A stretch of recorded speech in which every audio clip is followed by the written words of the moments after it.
You don't think you're funny. I don't think I'm funny. Okay, so that's different. Do you think you have a sense of humor? Depends. Okay, yes, ask me. Yeah. Go ahead, ask me. I want to hear it. Matthew Temple, do you have a sense of humor? Absolutely, I have a sense of humor. I have a great sense of humor. Matthew Temple, are you funny? I have my moments. But everybody thinks they have a sense of humor, which I guess is different. Everyone has a sense of humor. Not everyone thinks. Everyone has a sense of humor. No, that I disagree with.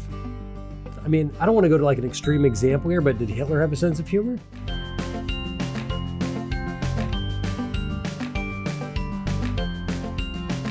Welcome back to part 2 of our conversation on humor and laughter in relationships and the role in a healthy relationship. You've done this a few times. Sorry to call you out on this, but where something you'll do might offend me and you'd be like, can't you take a joke? Right? Oh my God. Which has a story behind it. It has a story, and I have to tell the story. I was babysitting for my best friend, and her 13-year-old made a joke, and I got really serious, and he was like, Cera, take a joke. And it was the funniest thing, the way he looked at me, and I was just like, I literally went from like being really serious to taking a joke, because the truth is like, I should be taking the joke, you know? And since then I started kind of like reconsidering, like, am I too serious when people say something? Like, sometimes it doesn't need to be serious. Like, sometimes I need to be like this 13-year-old who says something to me and I'm like, no. And then he's like, take a joke. And I was like, I'm going to try that, you know? And it was really funny. So, but then again, that can be something to also deflect taking responsibility. And sometimes I do it to deflect. No, well, that's kind of where it comes up, is like, take a joke is almost, when you say it to me now, is a way of basically saying, I might have crossed the line.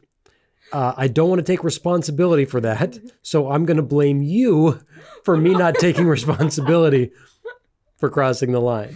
Do that hurt your feelings when I say that? Honestly, yeah. It does hurt, because it becomes this thing of like, this isn't actually, that really wasn't a joke, and this isn't a joke. So now you're like, it's almost as though you're attacking my integrity or something. It does feel a little uncomfortable. And it's like, where do you look? Like, was it really a joke?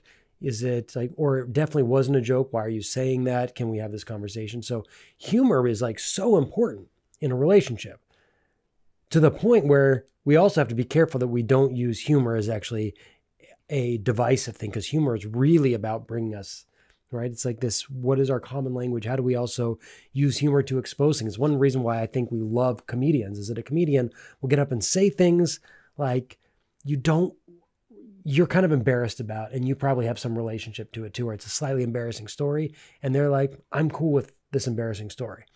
Like, I remember at one point, like, watching a comedian talking about like being on a first date and like farting, like a whole like farting in bed thing or something on a first date. And I was just like, everybody's roaring laughing, because we're all like, oh my God, I've been on that, like, not a first date, but like first time sleeping with someone is like, oh my God, like a little fart squirted out or something, you know? And it's just like, oh, this is really, I never want to tell anybody, it was humiliating. And then there's this comedian up there just talking about like farting in bed on, you know, sleeping with someone for the first time. And you're like, oh, it's so funny. It's cathartic, because it gave us sort of this permission to like, right. Oh, at least I'm not alone. Right. So the humor does that. But as we know, humor can get mean spirited, and it can also be used like, take a joke, when it's like, that wasn't a joke. You were being a jerk, and you can't call that a joke. A joke. Yeah. And I want to apologize when I say take a joke. It's not a joke.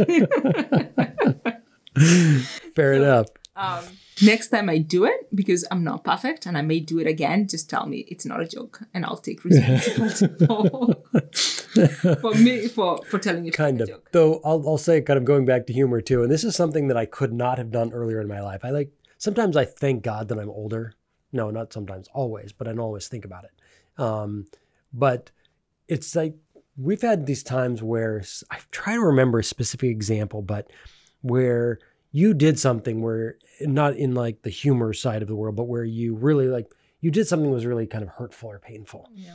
And then I'm like, I really need an apology for that. Mm-hmm. And you will be like, it's as though this like Cera, from what I hear from all of her cousins, aunts, uncles, and mother, was a stubborn child.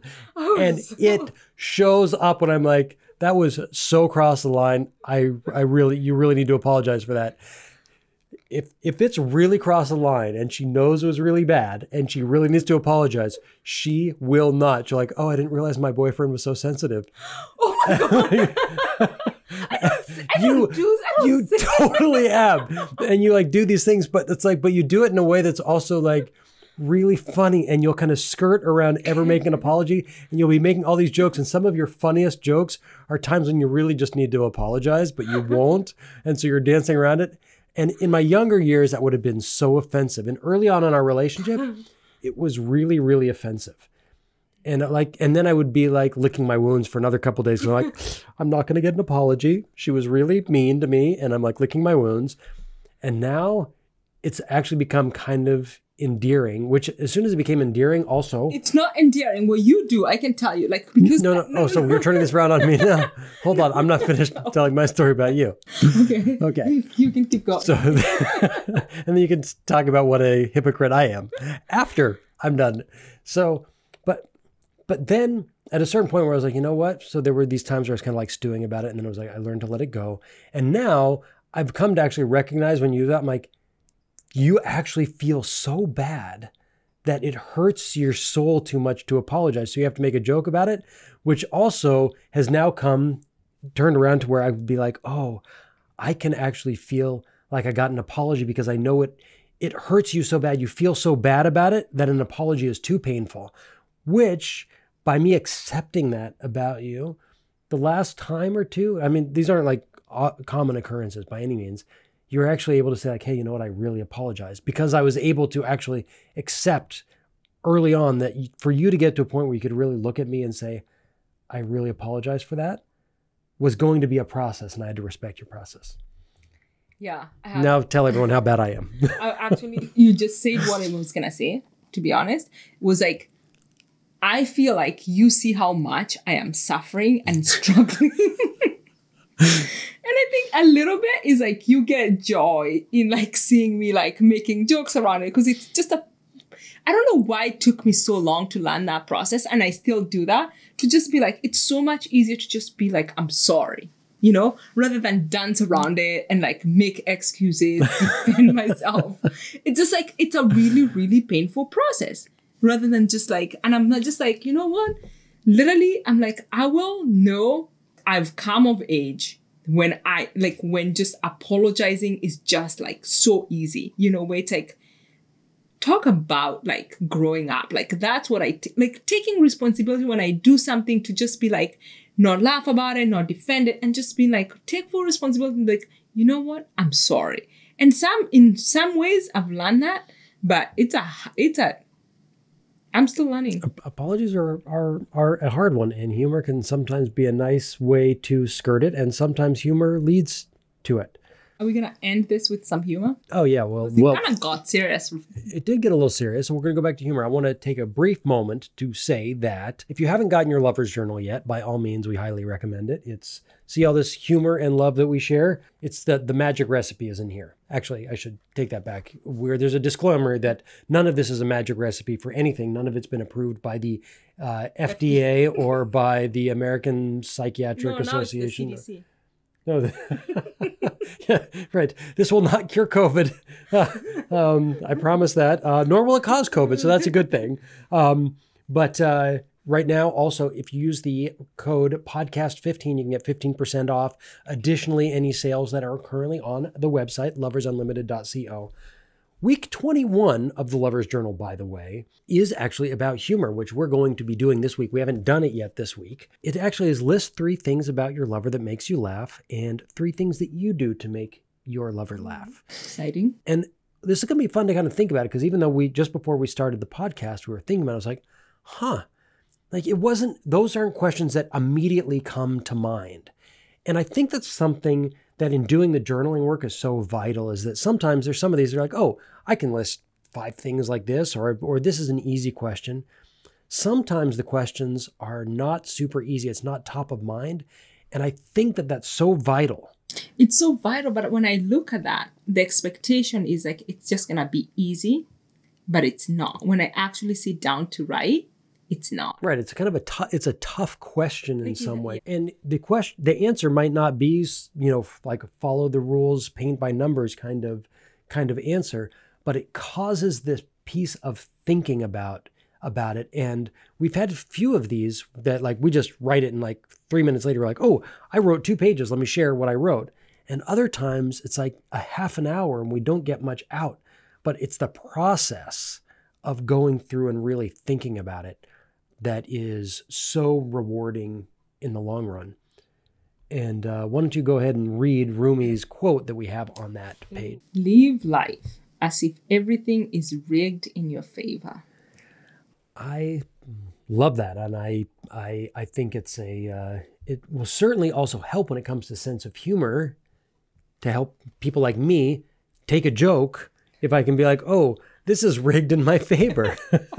This is not someone trying to insult me or hurt my feelings. It is rigged in my favor. Yeah.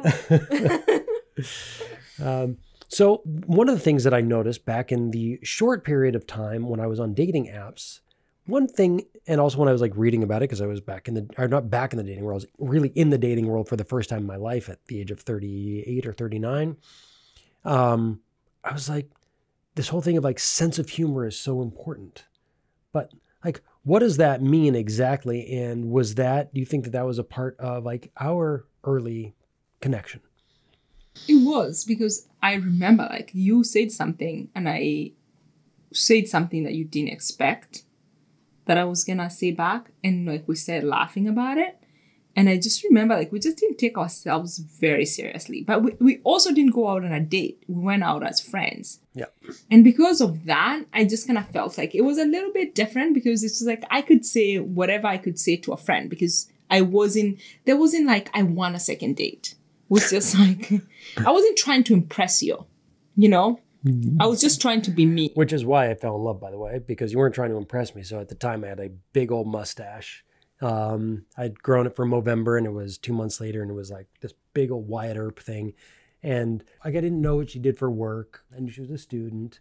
And you're like, oh, I run an online business, but I could never sell men's razors because I would just give them away and say, here, please shave that shit off your face. And I just thought that was really, really funny. And but if I wanted a second date from you, I probably would not have said that. Yeah, I'm really glad, because if you hadn't have said that, I don't know if we'd be doing this podcast right now. I needed someone to make fun of my mustache. Oh my God, like any person who hates mustache and like is listening to this, like you totally would get why like I would have given you the razors. Yeah, and I would just tell you, for everyone who has a mustache and loves their mustache or has shaved it off because of the woman that you love, first of all, my condolences. As you can see, I no longer have my fantastic mustache, and all the compliments that I got from it, not from Cera, those are gone. But there is hope in humor, even when you have to lose your mustache. So with that, actually, I really like this. There we go. This was our compromise. So, all right. Well, thank you so much for joining us this week on the Interracial Couple Podcast. It's not black and white. And we will see you next week. As always, make sure to subscribe, follow, share, and any questions, thoughts, comments, or concerns, info@loversunlimited.co. See you next time.